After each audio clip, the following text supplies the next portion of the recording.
और उनके जो विधायक हैं वो 45 हैं, मंत्री हमारा है, विभाग हमारा है, तो हम क्रेडिट क्यों ना लें।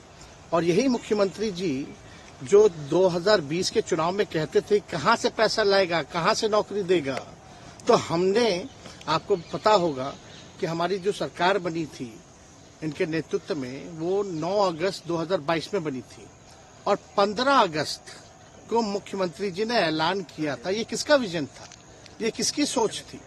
तो जो मुख्यमंत्री कहता था कि यह असंभव है नौकरी देना, उसको हमने एक हफ्ते के अंदर जो है उनसे बुलवाने का काम किया, जो कहता था असंभव है। तो हम लोगों ने जिस हिसाब से विकास के काम किए, नए नए नीति लाए, टूरिज्म डिपार्टमेंट हमारे पास था, हमने टूरिज्म पॉलिसी लाया। आईटी डिपार्टमेंट राज्य कोटा में था, हम लोगों ने जो है आईटी पॉलिसी लाई। और भी कई जो पॉलिसीज हैं हम लोगों ने लाने का काम किया। स्पोर्ट्स पॉलिसीज हम लोगों ने लाने का काम किया। जो खेलेगा उसको भी नौकरी मिलेगा सरकारी, और जो पढ़ेगा उसको भी नौकरी मिलेगा। शिक्षा विभाग किसका था, राष्ट्रीय जनता दल के पास था। हमारे मंत्रियों ने लगातार जो है नौकरियां देने का काम किया। और ये 17 महीने में जो काम हुआ है, ऐतिहासिक काम हुआ है, जो आज तक पूरे देश में नहीं हुआ है। और ये भाजपा और नीतीश जी की तो सरकार 17 साल भी रहे, तो 17 साल बनाम 17 महीने जो काम हुआ, एक विभाग ने वर्ल्ड रिकॉर्ड बनाने का काम किया। एक विभाग ने एक दिन जो है 70 दिनों के अंदर जो है 2 लाख से भी ऊपर जो है हम लोगों ने नियुक्तियां पत्र वितरण करने का काम किया। ये ऐतिहासिक काम है, किसी भी राज्य में नहीं हुआ। और अब तक हम लोगों की सरकार ने लगभग जो है, जो गवर्नर ने भी जो स्पीच दिया अभी 26 जनवरी को, तो 3.5 लाख से ऊपर की बात कही उन्होंने, नौकरियां दिया। तो किसके राज्य में हुआ, किसका विजन था। तो कहीं ना कहीं से जो लोग कहते थे कि इनके लोग काम नहीं करते थे, हम लोगों ने तो इतना इनसे करवाया जिनका कोई विजन नहीं था, जो थक गए थे, थके हुए मुख्यमंत्री थे, उनको हम लोगों ने इतना काम करवाया। तो इतना काम तो हुआ ही है सारा। और आप लोग सब लोग जानते हैं कि जो भी बातें ये कह रहे हैं इनको खुद भी नहीं पता। हालांकि हम कोई व्यक्तिगत टिप्पणी नहीं करना चाहते हैं, और हम इतना अपने लोगों को आश्वस्त करते हैं कि ना हमें गुस्सा है, ना हमें नाराजगी है। हम बड़े संयम रूप से हम लोगों ने गठबंधन धर्म का जो है पालन किया है, और उसी हिसाब से हम लोग आगे जनता के बीच अपनी बातों को रखेंगे। लेकिन एक बात स्पष्ट रूप से मैं कह देना चाहता हूं कि अभी खेल शुरू हुई है, अभी खेल बाकी है, और मैं जो कहता हूं वो करता हूं। और आप लिख के ले लीजिए, जनता दल यूनाइटेड जो पार्टी है 2024 में ही खत्म हो जाएगी, ये निश्चित रूप से लिख लीजिए। और अभी तो खेल शुरू हुआ है, खेल बाकी है। अभी इन लोग जो भी करें, लेकिन मेरा स्पष्ट रूप से मानना है कि जनता हमारे साथ है और हमारा साथ देगी। और हम तो भाजपा के लोगों को भी धन्यवाद देते हैं, शुभकामनाएं देते हैं। चलो, जनता दल यूनाइटेड को अपने साथ लिया। उन्होंने कहा कि आपने मजबूर कर दिया उनको। किस चीज की मजबूरी थी ऐसी, क्या तर्क देंगे? उनके साथ के सहयोगी पूछ रहे हैं, तर्क क्या देंगे? शिक्षा व्यवस्था में सुधार जो अब तक नहीं हो पाया था,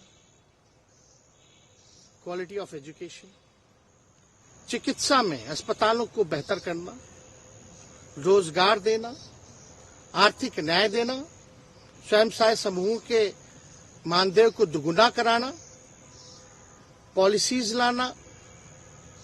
तो इससे सोच रहे थे कि भाई ये नौजवान है, हम इतने साल से मुख्यमंत्री हैं, अब तक ये काम 17 सालों में भाजपा के साथ डबल इंजन में रह करके नहीं कर पाए, और ये डिप्टी सीएम होकर के इनकी राजद के मंत्रियों ने इतना काम कर दिया, तो ये पच नहीं रहा होगा। आपका क्या रह गया इस सरकार में, जो आपने 10 लाख की वादा किया, किस किस डिपार्टमेंट में बाकी रह गया जो आपने नहीं कर पाया? लगभग हर जगह निपा लिया है। और हम आपको बता दें, पिछले 2 कैबिनेट से पब्लिक हेल्थ कैडर का फाइल इन लोगों ने रोक रखा है, जिसमें लगभग 1 लाख से भी ऊपर नियुक्तियां हैं। हम लोगों ने पास भी किया सारी चीजें, लेकिन ये लोग कैबिनेट में नहीं आने दे रहे। 2 कैबिनेट से नहीं आने दे रहे।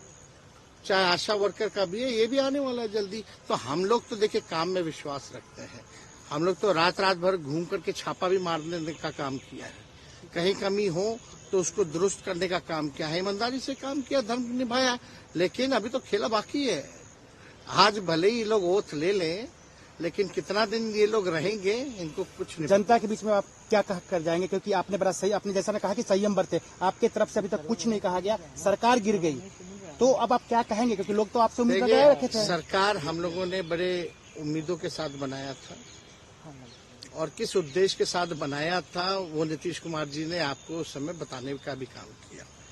ये गए हैं, इन्होंने इसकी हत्या की है, तो जनता इसका जवाब देगी। सम्राट चौधरी सर पे मुरेठा बांध के घूम रहे थे कि इनको, अब देखिए, अब इस पे क्या टिप्पणी, पुरानी बातें नहीं, काम की बात होनी चाहिए। कौन क्या कहता था, ये क्या हुआ नहीं हुआ, अब ये तो सारा इतिहास है। लेकिन हम तो आगे के बारे में सोच रहे हैं, और आगे यही है कि खेला भी बाकी है, और हम लोग मिल करके जो है, जो विजन के साथ आए हैं, उस विजन को हम लोग पूरा करेंगे, जनता के साथ। सर एक सवाल, जिस तरीके से वो विधानसभा में भाषण दे रहे थे, जहां मंच पे जा रहे थे, कुछ ऐसे एक्टिविटी थी उनको लेकर जिसके लेकर पूरा बिहार में चर्चा था। आप क्योंकि उनके साथ कैबिनेट में रहे, मुख्यमंत्री रहे, हर जगह आप साथ बैठे रहे। आप तो जान ही रहे हैं, जब नीतीश कुमार जी हमारे साथ होते थे, मंच से हम लोग बातें करते थे, तो क्या क्या नहीं बोलते थे, कितना काम कर रहे हैं, ये काम हुआ। आज तक कभी नियुक्ति पत्र किसी सरकारों ने, बिहार सरकार ने नीतीश कुमार जी को बांटते हुए देखे थे क्या? हम आए तब ना बंटवाना शुरू किए, उसके बाद ना भारत सरकार बांटना शुरू किया। ये सब भूलता है कोई? बीजेपी को क्या कहेंगे? बीजेपी ने शुभकामना है बीजेपी के लोगों को, बीजेपी के लोगों को शुभकामना। इससे ज्यादा भी हम, इंडिया गठबंधन आपका खत्म हो गया एक तरह से। अरे इंडिया गठबंधन मजबूत है, ठीक है, जो होता है अच्छे के लिए होता है। उन्होंने कहा था कि हम मर जाएंगे, दोबारा बीजेपी के साथ नहीं जाएंगे, लेकिन एक बार फिर से वो पलटी मार दिए। पूरा देश पूछ रहा है। नहीं, इस पे क्या बोलना, ज्यादा हमको नहीं कहना, इसमें जवाब जनता देगी।